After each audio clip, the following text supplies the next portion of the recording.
Bonjour Monsieur Brelaine, pour ceux qui ne vous connaissent pas, pouvez-vous décrire votre parcours professionnel? Je suis rentré dans les établissements pénitentiaires en 1995 comme contractuel.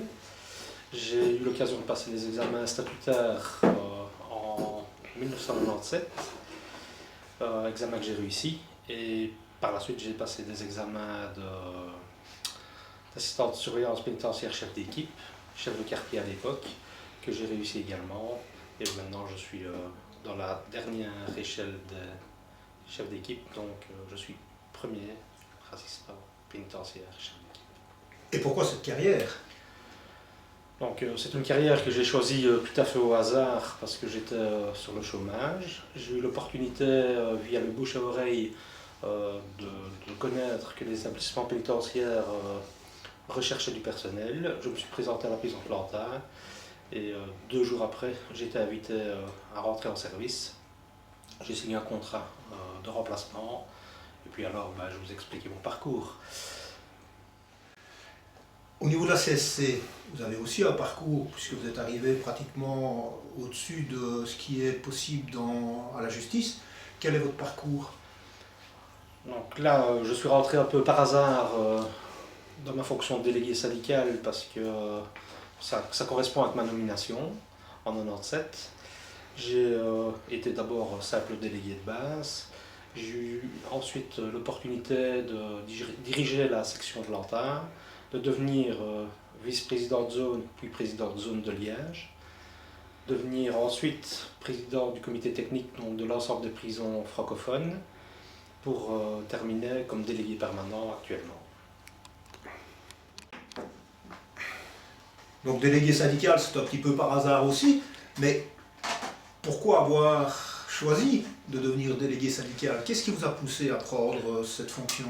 Alors, je fais le parallèle avec la fonction d'agent pénitentiaire qui, au départ, n'est pas une vocation pour moi. Je veux dire, c'était l'opportunité d'avoir un emploi, et certainement un emploi stable dans la fonction publique.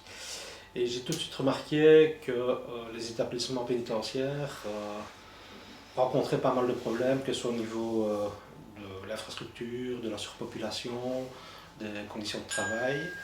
Et j'ai toujours eu envie d'essayer de régler les problèmes, je veux dire, par une concertation, une discussion avec que ce soit la direction, que ce soit les collègues, pour essayer d'avancer dans les différents problèmes qu'on rencontrait au quotidien, quoi. Vous avez eu de nombreux combats syndicaux à mener. Quel est celui qui vous a rendu le plus fier? Alors le plus important pour moi, c'est le passage du niveau D au niveau C à la fonction publique sans examen. Ça veut dire que le personnel donc, qui avait passé un examen où il ne fallait pas de diplôme, grâce à cette avancée-là, a pu être nommé dans le niveau C et aujourd'hui, avec la nouvelle carrière Bogart, nous pourrons avoir des passerelles vers d'autres SPF, d'autres examens, les accessions au niveau B, les accessions au niveau A.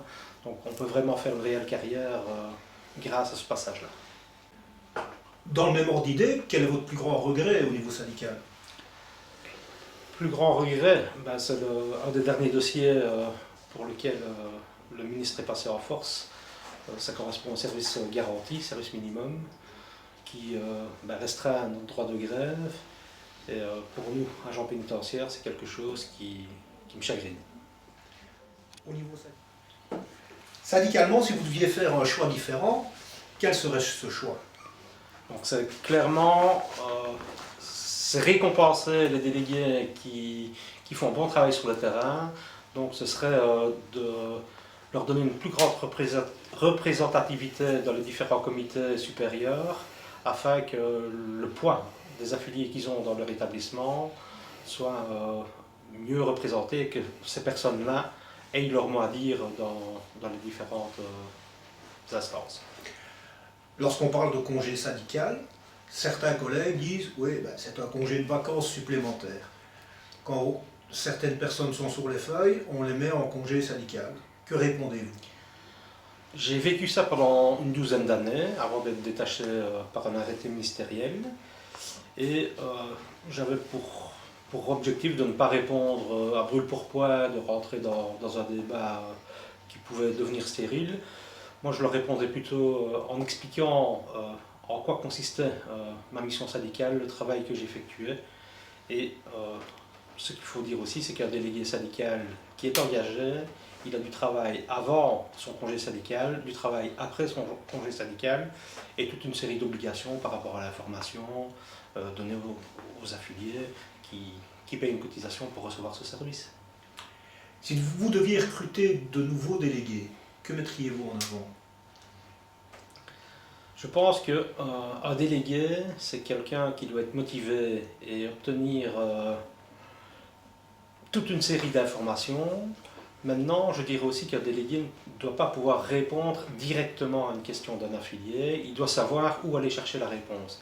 Et ça, c'est un peu aux anciens, à moi délégué permanent et à la structure syndicale, d'encadrer ces personnes-là, de leur apporter une information, une formation, en pratiquant différentes réunions, en expliquant les différentes structures, que ce soit au niveau du SPL Justice ou syndical, parce qu'on a aussi des réunions qui ne sont pas directement liées à notre métier justice, mais on peut aussi intervenir à différents niveaux, comme les matières comité B, qui reprennent l'ensemble de la fonction publique.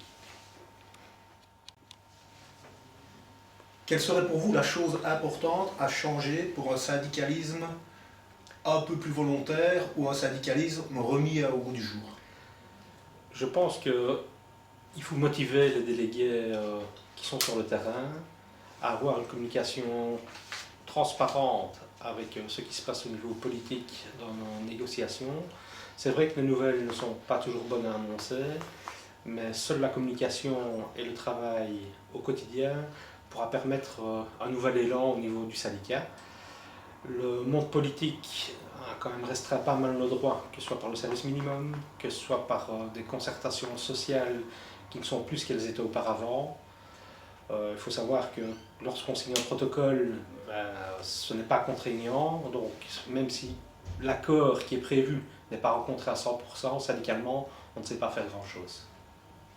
Pour moi, ça c'est vraiment quelque chose qui devrait être mis en avant et expliqué régulièrement à nos membres.